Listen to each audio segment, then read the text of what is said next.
Hello दोस्तों, एक बार फिर से स्वागत है आपका। तो आज की वीडियो में हम सीखेंगे कि टैली प्राइम में सेल्स वाउचर को कैसे क्रिएट किया जाता है और उसकी हमें क्या क्या सेटिंग कर लेनी चाहिए। तो इस वीडियो में आज सारी चीज़ें हम डिटेल में सीखेंगे। टैक्सेशन में आपको क्या सेटिंग रखनी होगी वो भी इस वीडियो में मैं आपको बताऊंगा, और सेल करते टाइम हमें किन किन अकाउंट की ज़रूरत पड़ेगी वो अकाउंट हम साथ के साथ यहाँ पे क्रिएट करेंगे। तो दोस्तों कहीं मत जाइए, बने रहिए मेरी इस वीडियो में और वीडियो को एंड तक ज़रूर देखें। अगर वीडियो पसंद आए तो लाइक ज़रूर कर दें और चैनल को ज़रूर सब्सक्राइब करके रख लें। बिना किसी देरी के बढ़ते हैं वीडियो में आगे। तो दोस्तों सबसे पहले गेटवे ऑफ टैली पे आ जाना है। गेटवे ऑफ टैली पे आने के बाद आपको वाउचर का ऑप्शन यहाँ पे दिख जाएगा, तो वाउचर पे चले जाना। वाउचर पे जाने के बाद आपको यहाँ पे सेल्स वाउचर सिलेक्ट करना पड़ेगा और उसकी शॉर्टकट की F8 है। आप F8 दबा के भी जा सकते हैं।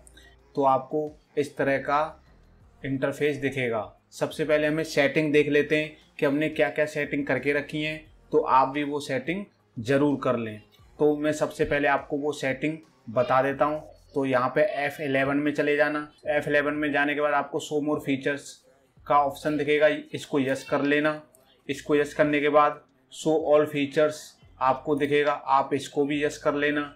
इसके बाद आपको अकाउंटिंग में मेंटेन अकाउंट ओनली और इनेबल बिल वाइज एंट्री को यस कर लेना है। इसके बाद इन्वेंट्री में आप आ जाओगे। इन्वेंट्री में आपको मेंटेन इन्वेंट्री और इंटीग्रेट अकाउंट विद इन्वेंट्री को यस कर लेना है। उसके बाद आपको एंटर करके टैक्सेशन पे आ जाना है। टैक्सेशन पे आने के बाद आपको टैक्सेशन का ऑप्शन अगर आपका नो है तो इसको यस कर लें।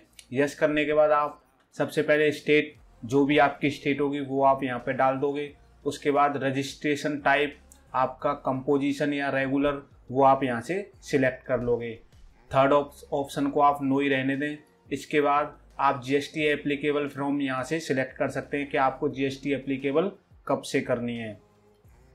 उसके बाद आप GST नंबर डाल देना, उसके बाद एंटर कर देना और GST R1 का पीरियड आपको यहाँ पे सिलेक्ट करना है। मंथली या क्वार्टरली आप यहाँ पे रख सकते हैं। आपको दो ऑप्शन यहाँ पे दिख जाएंगे, मंथली और उसके नीचे क्वार्टरली। उसके बाद आपको यहाँ पे कोई भी फीचर को नहीं छेड़ना है। एंटर करके आपको इनवॉइस फीचर पे आ जाना है। इनवॉइस फीचर पे आने के बाद आपको ई-वे बिल एप्लीकेबल को यस कर देना है और एप्लीकेबल फ्रॉम में यहाँ पे डेट आपको डाल देनी है, जिस भी डेट से आप एप्लीकेबल करना चाह रहे हैं।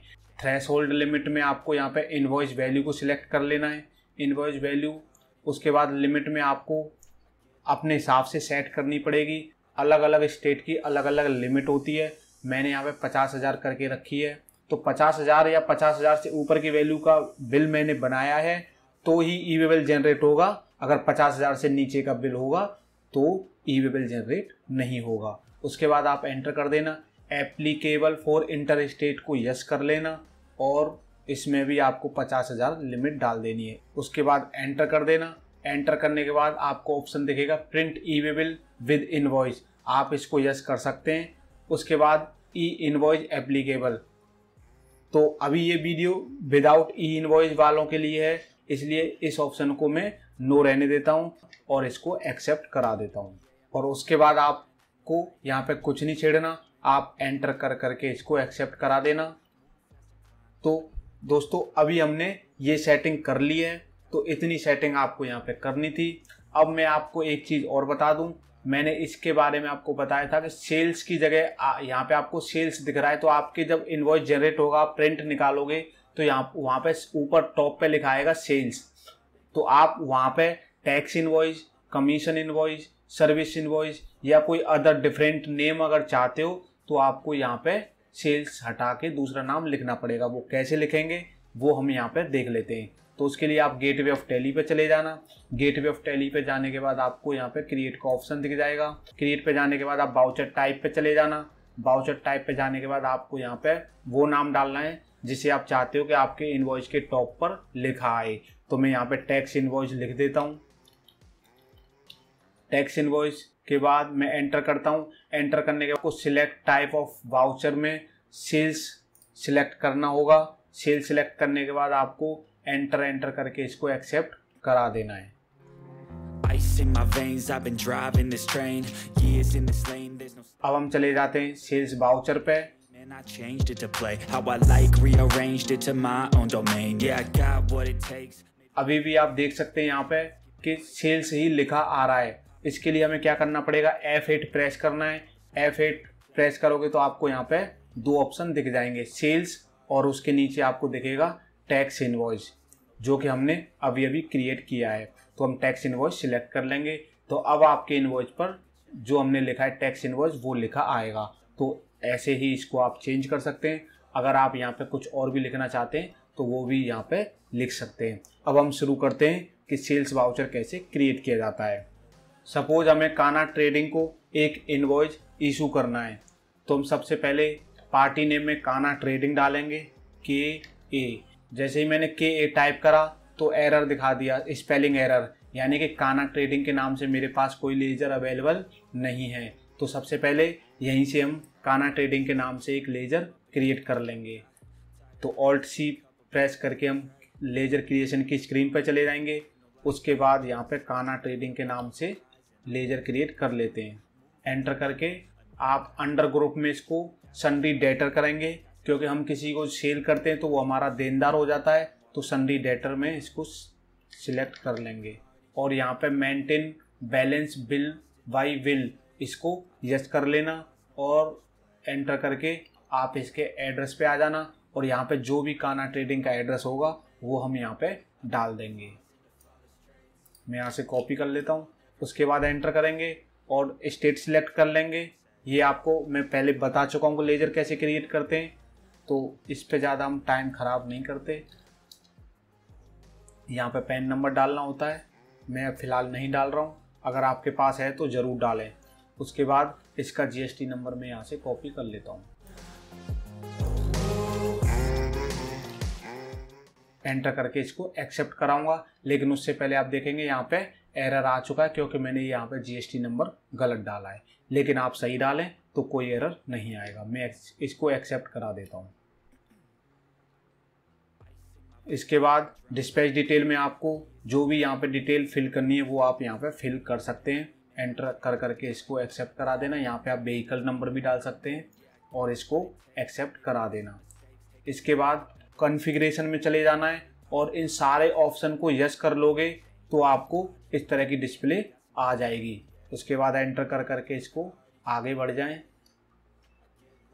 आप देख सकते हैं सेल्स लेजर में हमने कोई लेजर यहाँ पे क्रिएट नहीं करके रखा है, तो हमें वो भी यहाँ पे क्रिएट करना पड़ेगा। तो आप यहाँ से भी क्रिएट का ऑप्शन आपको दिख रहा होगा और Alt+C करके भी आप यहाँ पे जा सकते हैं। तो मैं यहाँ पे सेल्स का एक लेजर क्रिएट कर लेता हूँ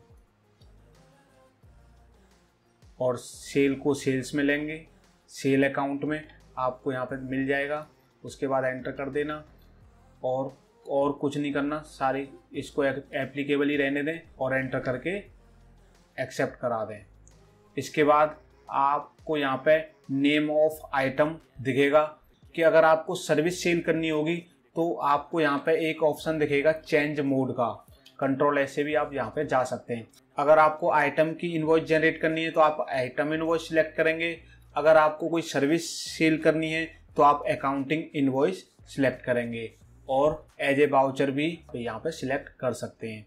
तो फिलहाल हमें आइटम इनवॉइस जनरेट करनी है तो हम आइटम इनवॉइस सिलेक्ट करके एंटर कर देंगे। इसके बाद नेम ऑफ आइटम में हमें आइटम डालना है। तो सपोज हमने लैपटॉप यहाँ पे बेचना है, लेकिन आप देख सकते हैं लैपटॉप पे भी एरर आ रहा है क्योंकि हमने लैपटॉप का भी लेजर क्रिएट नहीं करके रखा है। तो वो भी हम आपके सामने कर लेते हैं। उसके लिए हमें Alt+C प्रेस करना होगा और यहाँ पे लैपटॉप टाइप करना होगा। लैपटॉप टाइप कर दिया। यहाँ पे अंडर प्राइमरी भी रख सकते हैं और यहाँ से आप कोई ग्रुप भी क्रिएट कर सकते हैं। फिलहाल आप इसको प्राइमरी में सिलेक्ट करें और यूनिट्स ज़रूर क्रिएट कर लें। उसको कैसे करना है वो मैं बता देता हूँ। आपको यहाँ पे क्रिएट का ऑप्शन दिख जाएगा, इसको एंटर कर दें। आप सिंबल में यूनिट लिख दें या आप नंबर्स लिखना चाहें नंबर्स लिख दें या आइटम लिखना चाहें आइटम लिख दें। जो भी आप यहाँ पे लिखेंगे वो आपको यहाँ पे टाइप करना पड़ेगा। तो फिलहाल मैं यूनिट लिख देता हूँ, एंटर करूँगा। उसके बाद एक और एंटर करना है उसके बाद यहाँ पे यूनिट का क्वांटिटी कोड आपको सिलेक्ट करना पड़ेगा। यूनिट का क्वांटिटी कोड है UNT। आप इसको एक्सेप्ट करा देंगे। यहाँ से आप देख सकते हैं यहाँ पे यूनिट क्रिएट हो चुका है। उसके बाद एंटर कर देंगे और आप स्टेचुरी डिटेल पर आ जाएंगे। इसको एप्लीकेबल कर दें। इसके बाद इसको सेट ऑल्टर GST डिटेल को यस करेंगे और एंटर कर देंगे। उसके बाद आपको यहाँ पे GST की डिटेल फिल करनी है। वो क्या करना है, सबसे पहले यहाँ पे HSN नंबर डालना है। तो HSN नंबर में इनवॉइस से कॉपी कर लेता हूँ। उसके बाद एंटर करेंगे और फिर से एक बार एंटर करने के बाद आपको कैलकुलेशन टाइप में ऑन वैल्यू सिलेक्ट कर लेना है। उसके बाद टैक्सेबिलिटी में आपको यहाँ पे टैक्सेबल सिलेक्ट कर लेना है। उसके बाद एंटर करने के बाद आप रेट पे आ जाएंगे और आप यहाँ पे जो भी आपके आइटम का रेट होगा वो आपको यहाँ पे डालना है। जैसे मेरे आइटम का 18% रेट है तो मैंने 18 डाल दिया और जैसे ही मैं एंटर करूँगा तो 9% यहाँ पे ऑटोमेटिक डिवाइड हो जाएगा और आप इसको एंटर करके एक्सेप्ट करा दें तो हमारा लैपटॉप का आइटम क्रिएट हो चुका है। उसके बाद हम क्वांटिटी देख लेते हैं। ये नेगेटिव स्टॉक इसलिए आ रहा है, मैंने लैपटॉप की परचेज चढ़ा के नहीं रखी है, इसलिए तो इग्नोर करें। एंटर करेंगे और लैपटॉप का रेट में डालूंगा 30,000। उसके बाद आप देखेंगे जो हमने यूनिट वहाँ पे क्रिएट करा था वो आप यहाँ पे आ गए, यानी कि एक यूनिट 30,000 रुपये का है। उसके बाद एंटर करेंगे, फिर से एंटर करेंगे और मैं यहाँ इस इनवॉइस में दोस्तों बता दूं कि डिफरेंट परसेंटेज का इनवॉइस में बनाने वाला हूँ, यानी एक का 18% और एक का 28%। मैं अब 28% का सिलेक्ट करूँगा। उसके लिए मेरे को यहाँ से देखना पड़ेगा क्या है, मॉनिटर। लेकिन जैसे ही मैं M प्रेस करूँगा तो आप देख सकते हैं मैंने मॉनिटर का लेजर भी क्रिएट करके नहीं रखा है। तो यहाँ पे मॉनिटर को भी क्रिएट कर लेते हैं। उसके लिए आपको यहाँ पे Alt C प्रेस करना पड़ेगा।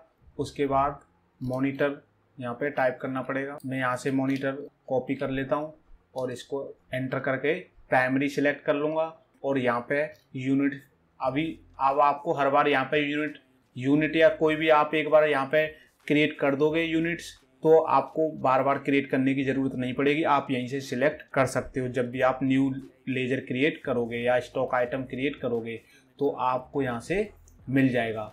तो इसको एंटर कर देंगे। एंटर करने के बाद स्टेचुरी डिटेल पे यस करेंगे और फिर से HSN नंबर डाल देंगे। HSN नंबर डालने के बाद फिर से एंटर करेंगे। वही प्रीवियस फॉर्मूला यहाँ पे हम अप्लाई करेंगे ऑन वैल्यू, उसके बाद टैक्सेबल और उसके बाद यहाँ पे परसेंटेज में हम डालेंगे इस बार 28। पहले हमने 18 डाला था, इस बार हम 28 डालेंगे। जैसे ही मैं एंटर करूँगा तो आप देख सकते हैं पहले 9% इसने कैलकुलेट करा था, इस बार मैंने 28 डाला है तो 14% इसने यहाँ पे कैलकुलेट कर लिया है। उसके बाद इसको एंटर करेंगे और एक्सेप्ट करा देंगे। आप देख सकते हैं मेरा मॉनिटर का भी यहाँ पे स्टॉक आइटम क्रिएट हो चुका है। इसको भी मैं सेल करूँगा। क्वांटिटी में एक यूनिट नेगेटिव आ रहा है वो मैंने बता दिया, इसका भी मैंने परचेज नहीं चढ़ा के रखा। उसके बाद एंटर और इसका मैं प्राइस डाल दूंगा, मान सपोज 15,000 का मॉनिटर है। उसके बाद एंटर करूँगा। अब लगाएंगे GST। आप देख सकते हैं मैंने GST का भी यहाँ पे कुछ भी नहीं बना के रखा, तो GST का भी आपके सामने बनाऊँगा। Alt C करेंगे। उसके बाद ये इनवॉइस मैंने आपको दिख रहा होगा ये लोकल का है, तो मैं यहाँ पे सेंट्रल GST के नाम से एक लेजर खोल दूंगा और आप यहाँ पे देख सकते हैं सेंट्रल GST आपके ड्यूटी एंड टैक्सेज में जाएगा। सिलेक्ट कर लेना। ड्यूटी एंड टैक्सेज सिलेक्ट करने के बाद एंटर करेंगे। यहाँ पे GST सिलेक्ट कर लेंगे, यहाँ पे सेंट्रल टैक्स सिलेक्ट कर लेंगे और आप यहाँ पे परसेंटेज नहीं डालें क्योंकि हमने आइटम के अंदर परसेंटेज डाल के रखी है। राउंडिंग मेथड में आपको यहाँ पे नॉट एप्लीकेबल कर देना है। उसके बाद इसको एक्सेप्ट करा देना है। आप देख सकते हैं GST ऑटोमेटिक कैलकुलेट कर लिया है। उसके बाद फिर से हम यहाँ पे अब स्टेट GST का भी लेजर क्रिएट कर लेंगे। इसको भी सेम फॉर्मूला अप्लाई करेंगे ड्यूटी एंड टैक्सेज में। उसके बाद GST और यहाँ पे इस बार हम स्टेट टैक्स सिलेक्ट करेंगे और एंटर करके इसको एक्सेप्ट करा देंगे। आप देख सकते हैं दोनों ने बराबर टैक्स कैलकुलेट कर दिया है और इसको एंटर करके प्रोवाइड GST ईवेबल डिटेल पे आ जाएंगे और इसको यस करेंगे। और अब आप देखेंगे यहाँ पे ईवेबल डिटेल आपको छोटे से बॉक्स में दिख रही होगी। अगर आपको ये सारी डिटेल देखनी है तो आपको कॉन्फ़िगर पे जाना है और आपको यहाँ पे सारे ऑप्शन को यस कर देना है। आप देख सकते हैं अब काफ़ी सारी डिटेल आपके सामने आ चुकी है। आप यहाँ से देख सकते हैं कि एड्रेस, हमारा एड्रेस क्या है और पार्टी का एड्रेस क्या है, उनका जीएसटी नंबर क्या है, यहाँ पे सारी चीज़ें आपको यहाँ पे सारी चीज़ें मिल जाएंगी। तो दोस्तों यहाँ पे आपको ध्यान रखना है कि सारी चीज़ें आपको फिल करनी पड़ेंगी। जैसे एड्रेस आपने डाल के रखा है, पिन कोड डाल के रखा है, प्लेस आप यहाँ पे डाल देंगे जो भी है दिल्ली, उसके बाद एंटर करेंगे और इसमें भी प्लेस को आपको डालना है दिल्ली। एक बार डालेंगे, बार बार डालने की ज़रूरत नहीं पड़ेगी। इसके बाद किलोमीटर मैन है, किलोमीटर अगर आप नहीं डालोगे तो आपको यहाँ पे दिक्कत आ सकती है ई वे बिल क्रिएट करने में, तो इस चीज़ का आप ध्यान रखें। फ़िलहाल मैं 100 डाल देता हूँ ऐसे ही। इसके बाद एंटर करेंगे। यहाँ पे आपको ट्रांसपोर्टेशन डिटेल डालनी है, ट्रांसपोर्टर फॉर दिस शिपमेंट, जो भी ट्रांसपोर्टर आपका होगा उसका नाम और उसका आईडी नंबर। उसके बाद एंटर कराएंगे।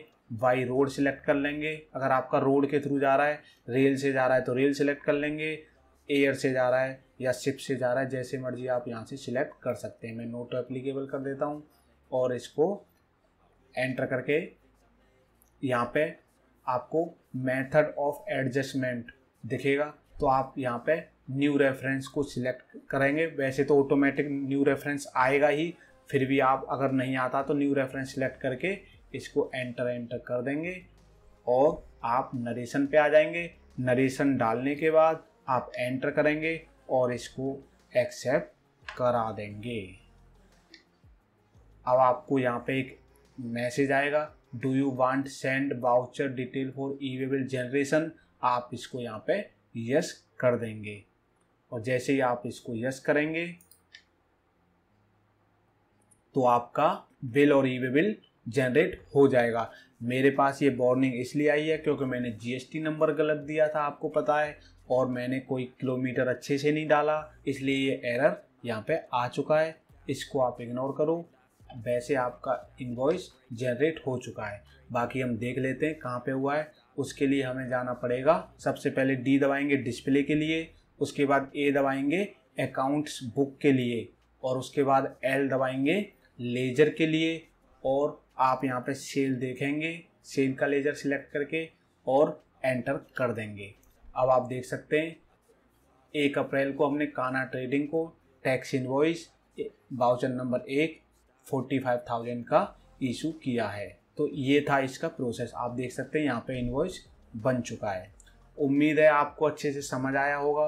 अगर कुछ भी मेरे से कमी रह गई हो तो आप कमेंट में ज़रूर बताएं, मैं अगली बार उसको सुधारने की पूरी कोशिश करूँगा। और अगर आपको कुछ जानना है तो उसके लिए भी मेरे को कमेंट कर सकते हैं। और दोस्तों, अगर ये वीडियो पसंद आई है तो लाइक कर दें, चैनल को ज़रूर सब्सक्राइब कर दें। तो इस वीडियो में इतना ही, मिलते हैं ऐसी किसी नई वीडियो में। तब तक के लिए आप सभी अपना बहुत ख्याल रखें।